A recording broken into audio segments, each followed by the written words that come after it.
লোকনাথ বাবার কাছে আঁকা শুধু দুটি চোখ, নাক, কান, মুখ, হাত পা থাকলে মানুষ হওয়া যায় না। তাই বাবার কাছে আজ আমার এই এক কাজ, আমরা কি করে সকলেই কি করে মানুষ হব। ও নিজের দোষে আমি হাসিও গো আজিও ভুলে,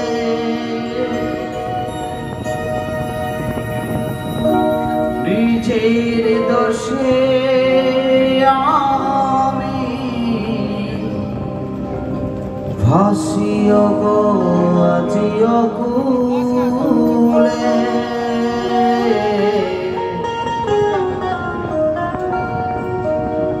কি করে মানুষ হব,